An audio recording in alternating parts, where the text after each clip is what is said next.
অনেক সময় হয়ে গেছে, কষ্ট হচ্ছে, শয়তান বলবে যে বাসায় চল, বাড়িতে চল, এই মৌলবাদের কথা আর কত শুনবি, এরকম একটা ধোঁকা দিতে পারে। এই জন্য শয়তান যাতে আমাদেরকে কোরআনে কারীমের বরকতময় কথা থেকে মাহরুম করতে না পারে। ঘুমাবেন তো প্রতি রাত ঘুমান, এমন ঘুমাবেন। আমাদের আব্বা আম্মা দাদা দাদি অনেকে এমন ঘুমিয়ে গিয়েছেন, আজকে মাহফিলের সব মাইক নিয়ে কবরের পাশে ডাকলেও কেউ আপনার ডাকের একটা জবাব দেবে না। সুতরাং আমরা যদি আজকে একটু সময় আল্লাহর কোরআনের জন্য ব্যয় করতে পারি, আর এই উসিলা যদি কোরআন কিয়ামতের দিন বলে যে আল্লাহ পাক তোমার বান্দা সারাদিন পরিশ্রম করার পরেও দাঁড়িয়ে দাঁড়িয়ে বসে বসে কোরআন শুনেছে, অন্তত এই উসিলায় আজকে এই আশুলিয়ার এই এলাকার কাঠগড়িয়ার মানুষগুলিকে মাফ করে দাও, আল্লাহ কি মাফ করবেন না? আল্লাহ চাইলে মাফ করে দিবেন। সবাই পড়েন, أعوذ بالله من الشيطان الرجيم بسم الله الرحمن الرحيم وإذ أخذنا ميثاق بني إسرائيل لا تعبدون إلا الله وبالوالدين إحسانا وذي القربى واليتامى والمساكين وقولوا للناس حسنا وأقيموا الصلاة وآتوا الزكاة صدق الله العظيم آمنت بالله। সূরা আল বাকারা কোরআনের সবচেয়ে বড় সূরা, এটা চাইতে আর বড় সূরা নাই। আল্লাহ পাক এই সূরার ৮৬ নম্বর আয়াতে, আমি ৮৬ নম্বর আয়াতের কিছু অংশ আপনাদের খেদমতে তেলাওয়াত করেছি। আল্লাহ পাক ইরশাদ করছেন, ওয়াইজ আখাযনা মিসাক বনি ইসরাঈল, আমি বনি ইসরাইল থেকে এই মর্মে অঙ্গীকার, প্রতিশ্রুতি, ওয়াদা গ্রহণ করেছি আর নির্দেশ প্রদান করেছি, লা তা'বুদুনা ইল্লাল্লাহ, তোমরা আল্লাহ ছাড়া কারো উপাসনা করবে না, আল্লাহ ছাড়া কারো ইবাদত করবে না, আল্লাহ ছাড়া কারো গোলামি করবে না।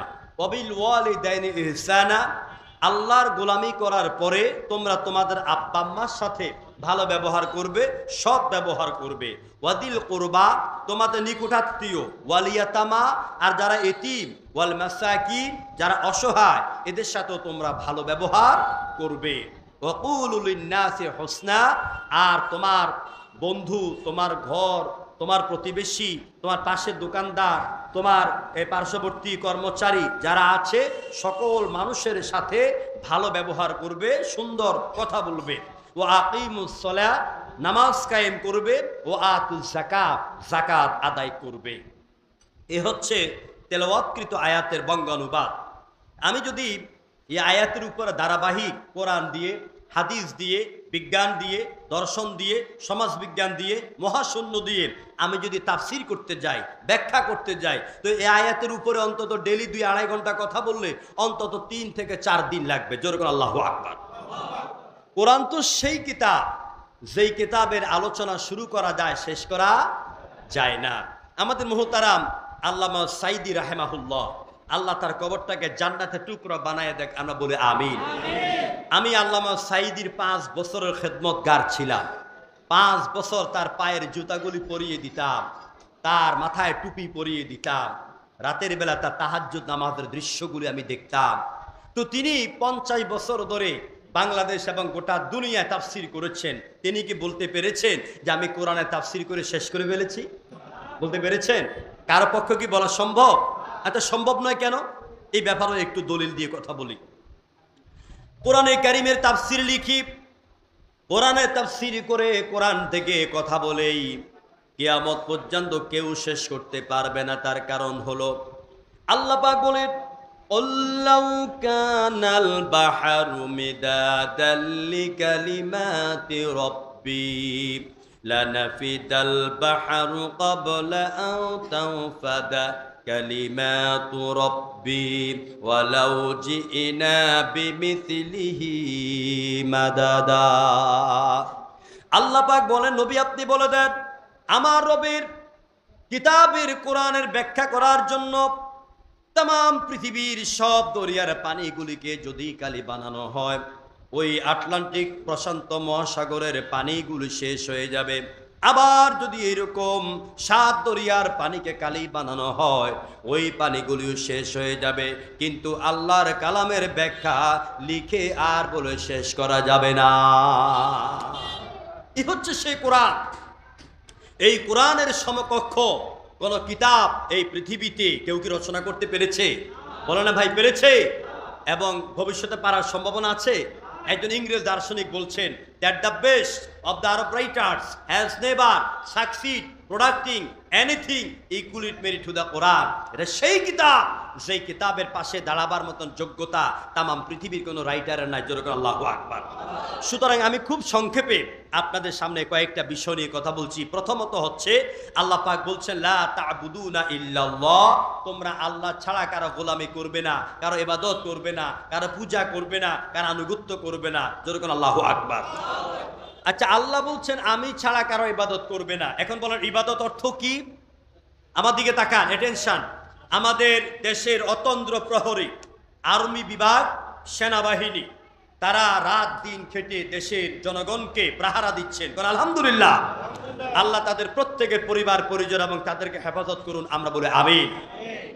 তারা আমাদের এখান দিয়ে টহল দিয়ে গিয়েছেন, আমরা তাদেরকে ধন্যবাদ জানাই। প্রিয় ভাইরা, এই যে আল্লাহ পাক বলছেন তোমরা আল্লাহ ছাড়া কাউকে কারো ইবাদত করবে না। এখন আমরা সবাই বলি ভাই আল্লাহর ইবাদত করেন, আল্লাহর ইবাদত করেন। এখন বলেন তো ইবাদত অর্থ কি? সাধারণ মুসলমান যারা, তারা ইবাদত বুঝে না। তারা ইবাদত বলতে বুঝি কি? একটু মিলাদ পড়া, একটু সালাম কালাম দেওয়া, একটু নামাজ রোজা করা, মিলাদ মাহফিল করা, মা বাপ মরলে 40 দিন গরু খাওয়ানো, বিরিয়ানি খাওয়ানো, এটাই হচ্ছে ইবাদত। কিন্তু ইবাদতের মৌলিক অর্থটা আমরা বুঝি না। ইবাদতের মৌলিক অর্থ হচ্ছে আনুগত্য করা, গোলামি করা, স্থির হওয়া, নমনীয় হওয়া, নতশির হওয়া, আইন মানা, হুকুম মানা, গোলামি করা। বলেন তো গোলামি হবে কার? এত আস্তে কইলেন। গোলামি হবে কার? আইন মানবেন কার? আনুগত্য করবেন কার কথা? মাথা নত করবেন কার সামনে? এগুলি হলো ইবাদতের অর্থ। শরীয়তের পরিভাষায় ইবাদত কাকে বলে? শরীয়তের পরিভাষায় ইবাদত বলা হয় আল্লাহ পাক তাকে ভয় করে আল্লাহ যা করতে বলেছেন সেটা করবেন, যা করতে নিষেধ করেছেন তার থেকে দূরে থাকবেন। অর্থাৎ এক কথায় আল্লাহ পাকের আদেশ এবং নিষেধকে মান্য করার নামে হচ্ছে ইবাদত। আল কামুসুল মুহিত নামক অভিধানে এসেছে ইবাদতের অর্থ আল ইবাদাতু ওয়া তাআ। ইবাদত মানে হচ্ছে আনুগত্য করা। আমাদের দেশে লোকেরা মনে করে যে মসজিদে ঢুকলে তো আল্লাহর সেজদা দেই, আল্লাহর গোলামি করি, আমি আল্লাহর বান্দা। মসজিদ থেকে বের হওয়ার পরে তিনি আল্লাহর বান্দার খাতা থেকে নাম কেটে তিনি হয়ে যান তার রাজনৈতিক নেতার গোলাম হয়ে যান। যেরকম ঠিক কিনা? নেতা যা বলে সেটা যদি আপনি করেন, অর্থাৎ নেতা যদি বলে এই এলাকার মধ্যে কোন ছেলেটা, কোন লোকটা পায়ের ছোট গিরার উপরে প্যান্ট পরে, কোন লোকটা আজান দিলে মসজিদে দৌড়ায়, কোন মহিলা সুন্দর করে বোরখা পরে অন্য বাড়িতে গিয়ে দ্বীনে তালিম দেয়, কোরআন শিখায়, ইসলাম শিখায়, এগুলির তালিকা করো। কোন জায়গার মধ্যে এরা বসে বসে কোরআন শিখাচ্ছে, হোক মসজিদের ভিতর, হোক রাস্তাঘাটে, হোক মাদ্রাসায়, ওইখানে গিয়ে হামলা করো। আমার ভাইরা, এ দ্বারা কি বুঝাইলাম? মসজিদে আসলে আপনি আল্লাহকে মানতেছেন, আর মসজিদ থেকে বের হয়ে যাবার পরে আল্লাহ নাফরমানি কাজ করতে আপনার নেতা যে নির্দেশ দেয়, এই নির্দেশগুলো যদি আপনি মানেন তাহলে পরিষ্কারভাবে তখন আপনি আল্লাহর গোলাম নাই, আপনি আপনার দুনিয়ার নেতাদের গোলাম হয়ে গেলেন। অর্থাৎ আপনি আল্লাহর ইবাদত করছেন না, আপনার নেতাদের ইবাদত করছেন। এবারে আসুন, আল্লাহ পাক তিনি আমাকে আপনাকে কেন বানালেন? আল্লাহ রাব্বুল আলামিন কোরআনে কারীমের ভিতরে তিনি বলছেন মা খালাকাতুল জিন্না ওয়াল ইনসা ইল্লা লিয়াবুদুন। আল্লাহ পাক বলছেন আমি এই পৃথিবীর মানুষগুলিকে, জিনদেরকে সৃষ্টি করেছি, বানিয়েছি, তৈরি করেছি শুধুমাত্র, কেবলমাত্র, একমাত্র কার আইন মানার জন্য? কার হুকুম মানার জন্য? আল্লাহর হুকুম মানার জন্য, আল্লাহর গোলামি করার জন্য। প্রিয় ভাইরা, আল্লাহর হুকুমকে সবচাইতে সুন্দরভাবে মানতে পারে বুঝতে পারে, আল্লাহর গোলামি করতে পারে, গোটা সৃষ্টি জগতের মধ্যে আকাশ থেকে শুরু করে মহাশূন্য, ব্ল্যাক হোল, মিল্কওয়ে, গ্যালাক্সি, সমুদ্র, বাঘ, হরিণ, ভাল্লুক, সাপ, গরু, ছাগল, যত প্রাণী আছে সব প্রাণীদের মধ্যে যেই প্রাণী, যেই জীব, যেই সৃষ্টিটা সবচাইতে সুন্দর করে আল্লাহর গোলামি, আল্লাহর বশ্যতা, আল্লাহর আইনকে মানতে পারে, সে সৃষ্টি নাম কি বলেন তো? মাশাআল্লাহ। আরো জোরে বলেন কি নাম? মানুষ। এই মানুষদের মতন আল্লাহর হুকুমকে এত সুন্দর করে আর কেউ মানতে পারে না। আল্লাহ পাকের উপর ঈমান আনলেন, লা ইলাহা ইল্লাল্লাহ মুহাম্মাদুর রাসূলুল্লাহ এই কথার স্বীকৃতি দিলেন। দেবার পরে এবার মুখে যা বললেন, অন্তরে যা বিশ্বাস করলেন, এবার দায়িত্ব হলো কাজে সেটাকে বাস্তবায়ন করা।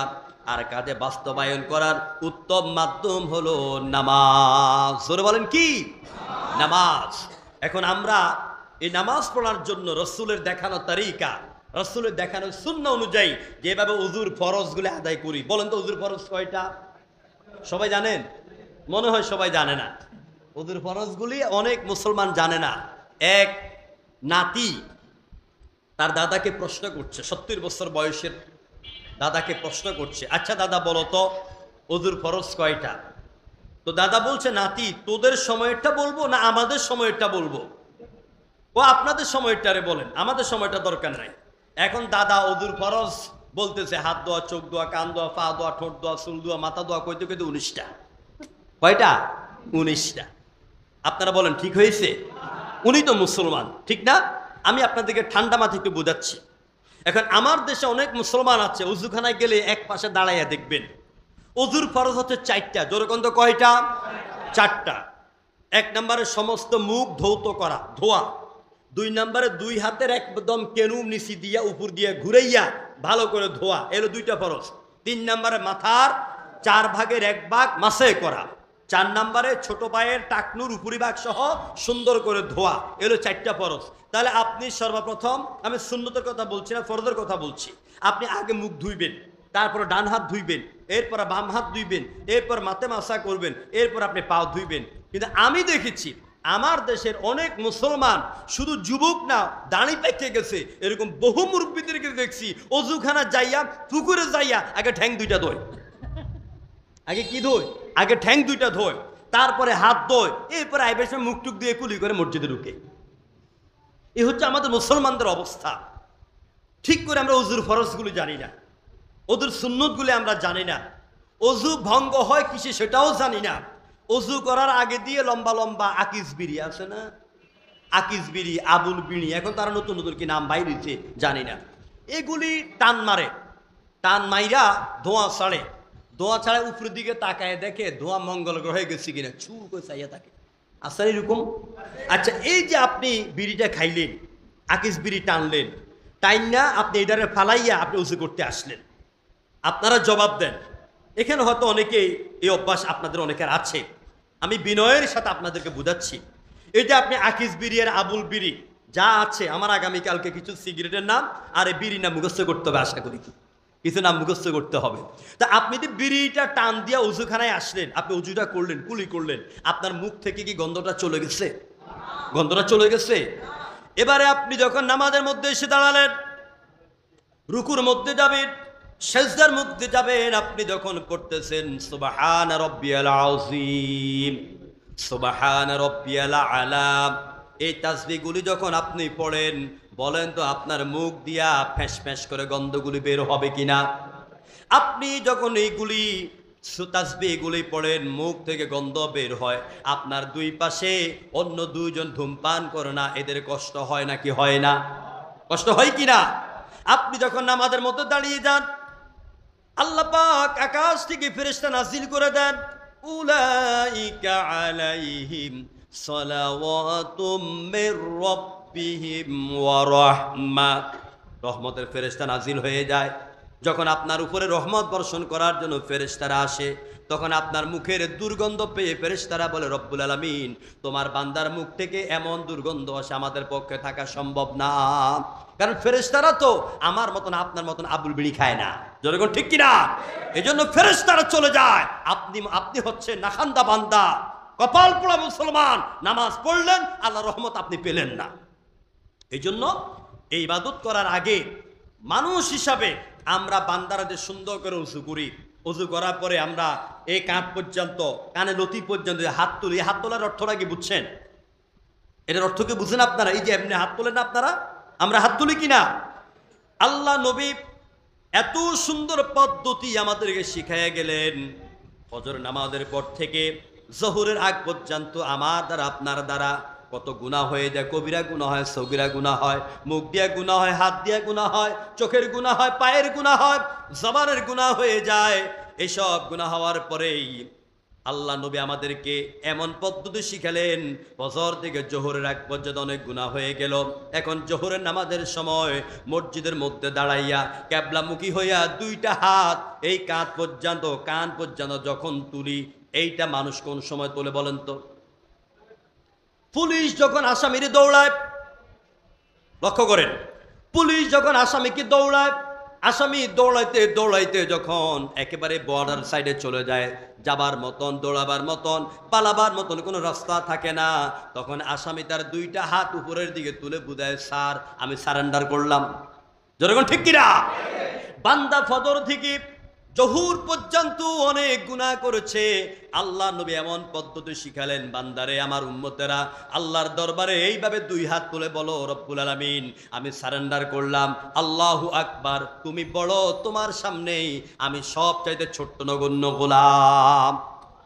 বান্দা এত সুন্দর করে আল্লাহর কাছে সারেন্ডার করে, রুকু করে, সেজদা করে, এর আল্লাহর তাসবিহ পেশ করে। এবার বলেন তো, বান্দা যেইভাবে আল্লাহর ইবাদতের জন্য নিজেকে সঁপে দেয়, পৃথিবীর কোনো ছাগল, কোনো গরু, কোনো বাঘ, কোনো ভাল্লুক, এরা কি আল্লাহর সামনে এত সুন্দর করে নত হইতে পারে কিনা? আমার ভাইরা, সুতরাং আমি আপনাদেরকে বুঝাইলাম, আল্লাহ পাক বলেছে, বান্দারে আমি তোদের মালিক। চিল্লায় কোন আমাদের মালিককে? আমাদের রবের নাম কি? ইবাদত হবে কার? এক কথায় এই ইবাদতের উপরে কথা বলতে গেলে 2-2.5 ঘন্টা সময় লাগবে, আমি বেশি সময় নেব না। শুধু আল্লাহ পাক বলছে, বান্দা আমাকে ভালো করে চিনো।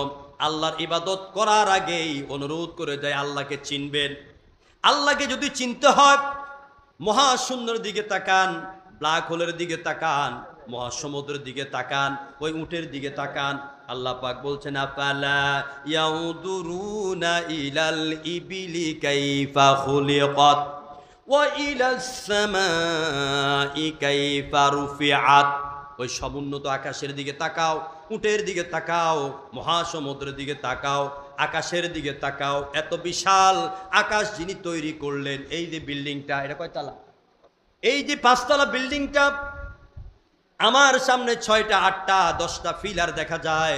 5 তলা বিল্ডিং তৈরি করতে 10টা পিলার যদি আমার চোখে দেখি, আল্লাহর ওই সুবিশাল সমুন্নত আকাশ তৈরি করতে গিয়ে আল্লাহ পাক কয়টা পিলার ব্যবহার করেছেন? এই জন্য আল্লাহ পাক বলেছেন, আল্লাযী খালাকা সাবআ সামাওয়াতিন তিবাকা মা তারা ফি খালকির রহমানি মিন তাফাউত। আমি সপ্ত আকাশ বানাইলাম, কোনো জায়গায় কোনো ফাটল দেখবে না, কোনো আঁকা বাঁকা দেখবে না। আরেক জায়গায় আল্লাহ পাক বললেন, বেগয়রি আমাদিন তারাউনাহা। এত বিশাল আকাশ আমি আল্লাহ পাক বানাইলাম, কোনো খুঁটি ব্যবহার করি নাই।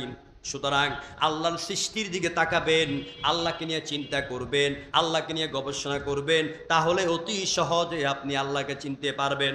যেই ব্যক্তি আল্লাহকে চিনতে পারবে, ওই ব্যক্তি অনায়াসে আল্লাহর দরবারে তার গোলামির মাথা নত করে দেবে। যারা আল্লাহকে চিনে না, আল্লাহর ক্ষমতাকে যারা উপলব্ধি করতে পারে নাই, আল্লাহর ক্ষমতাকে দেখার পরেও যারা বুঝতে পারে না, একমাত্র ওই সব দুর্বল নেফাক মানের মুসলমানেরা, নামদারি মুসলমানেরা, ওরাই বলে আমরা শরীয়তের আইনের কোনো তোয়াক্কা করি না। যখন ঠিক কিনা? আর ভাই, শরীয়তটা কি? 4টি পিলারের উপর শরীয়ত প্রতিষ্ঠিত। কয়টা পিলার? কোরআন, সুন্নাহ, ইজমা, কিয়াস। এই 4টার উপরে শরীয়ত প্রতিষ্ঠিত। যদি কোনো মুসলমানের বাচ্চা বলে আমরা শরীয়তি আইনে কোনো তোয়াক্কা করি না, মামুর বাড়ি আর খালুর বাড়িকে খুশি কইরা ক্ষমতা আসার জন্য যারা এই কথাগুলি বলে, আপনারা বলেন তার কি ঈমান আছে? তার ঈমান আছে? সে তওবা করে নতুন করে আবার ইসলাম কবুল করতে হবে। সুতরাং যারা শরীয়তকে বৃদ্ধাঙ্গুলি দেখায়, যারা শরীয়তের তোয়াক্কা করে না, এরা মুসলমান নয়, আর এদের আনুগত্য কোনো মুসলমানের সন্তান করতে পারে না। সুতরাং ইবাদত হবে কার? চন্দ্র ইবাদত করে কার? সূর্য আইন মানে কার? নদী আইন মানে কার? পাখি আইন মানে কার? রাত আইন মানে কার? দিন আইন মানে কার? সব কিছু আল্লাহর আইন মানতেছে। আমার আল্লাহ পাক বলে, বান্দারে যদি দুনিয়াতে শান্তি চাও, পরকালে মুক্তি চাও, লা তা'বুদুনা ইল্লাল্লাহ, আল্লাহ ছাড়া আর কারো আনুগত্য করা যাবে না, কারো আইন মানা যাবে না। প্রিয় ভাইরা, আমি এই পয়েন্টের উপরে কথা শেষ। আমার অনেক রাত 11:30 বেজে যাচ্ছে। লা তা'বুদুনা ইল্লাল্লাহ, ইবাদত হবে কার? আচ্ছা, এই যে আমরা ইবাদতের আমি একটা পদ্ধতি বলেছি, নামাজ। নামাজ পড়া কার ইবাদত? নামাজ পড়া কার ইবাদত? নামাজ না পড়া কার ইবাদত? মাশাআল্লাহ, আপনারা সচেতন আছেন। মদ পান করা কার ইবাদত? জুয়া খেলা কার ইবাদত? মিথ্যা কথা বলা কার ইবাদত? ওজনে কম দেওয়া কার ইবাদত? এরপরে আল্লাহকে যেইভাবে মাথা নত করে কপাল ঠেকান, নাক ঠেকান, সেজদা দেন, এরকম সেজদা যদি কোনো দয়াল বাবা, কোনো খাজা বাবা, লাল শালু, সবুজ শালু, কোনো জরিযুক্ত মাজার, কোনো তাবুযুক্ত মাজার, গম্বুজযুক্ত মাজার, কোনো দয়াল বাবার মাজারে গিয়ে যদি ভাবে মাথা ঠেকান, তাহলে এটা কার ইবাদত? শয়তানের ইবাদত। কার ইবাদত? আল্লাহ ছাড়া কারো সামনে মাথা নত করা হারাম। জোরে বলেন কি? আরো জোরে বলেন কি? আল্লাহ ছাড়া কোনো দয়াল বাবা, খাজা বাবা, ল্যাংটা বাবা, বিদেশি বাবা, পাকিস্তানি বাবা, কোনো বাবার সামনে মাথা নত করা হারাম, হারাম, হারাম। এটা হচ্ছে শিরক। এটা কি? ইন্নাশ শিরকা লাযুলমুন আযীম। শিরক হচ্ছে মস্ত বড় অপরাধ। সুতরাং আমরা আমাদের ঈমানকে সহি করে ফেলি। আমরা আজকের মাহফিল থেকে সিদ্ধান্ত নেব, আমাদের আগামী দিনের নাকের ডগায় আজরাইল আসার আগ পর্যন্ত আমরা আইন মানব কার? সামনে আমাদের রায়, আমাদের ভোট, আমাদের নির্বাচন, আমাদের বক্তব্য, আমাদের মিছিল, আমাদের দোকানদারি, আমাদের বিবিদেরকে চাল চলন করতে গিয়া, মেয়েদেরকে মানুষ করতে গিয়া, ছেলেদেরকে মানুষ করতে গিয়া আমরা আইন মানব কার? আমরা রায় দিব কার পক্ষে? আল্লাহর পক্ষে। সুতরাং আল্লাহ পাক আমাদেরকে কবুল করুক, আমরা বলে আমিন। আব্বা আমার খেদমত করবেন। মা বাবা দোয়া করলে আল্লাহর ওলি হওয়া যায়। মা বাবা দোয়া করলে আল্লাহর ওলি হবে। মা বাবা যদি আপনার জন্য দোয়া করে, রিজিকে বরকত হবে। অনেক যুবক ভাইরা আছেন রংপুর, দিনাজপুর, বরিশাল, কুমিল্লা, নোয়াখালী, ময়মনসিংহ, অনেক জায়গা থেকে এসে এই সাভারে, আশুলিয়ায় চাকরি করেন। চাকরি করতে আইসা হয় এলাকা থেকে বিয়ে করে একটা সাথে আনছেন, অথবা এইখানে আইসা কোনোটার সাথে লাইন মাইরা বিয়ে করে ফেলেছেন। এখন আপনার বউ হয়েছে, রুম একটা নিয়ে থাকেন, কিন্তু আপনার মা বাবার খবর রাখেন না। এরকম যুবক আছে নাকি নাই? মা যখন ফোন দেয় তখন বলে, মা আমার বাসা ভাড়া, তোমার বৌমার অসুখ, ছেলে মেয়ের পড়ালেখার খরচ, আমার কাছে কোনো টাকা নাই। আমার বাবারা, আপনার মাকে কষ্ট দিয়া, আপনার মারে কান্দাইয়া আপনি যত বড়ই হইতে চাইবেন, আপনি তত নিচের দিকে যাবেন।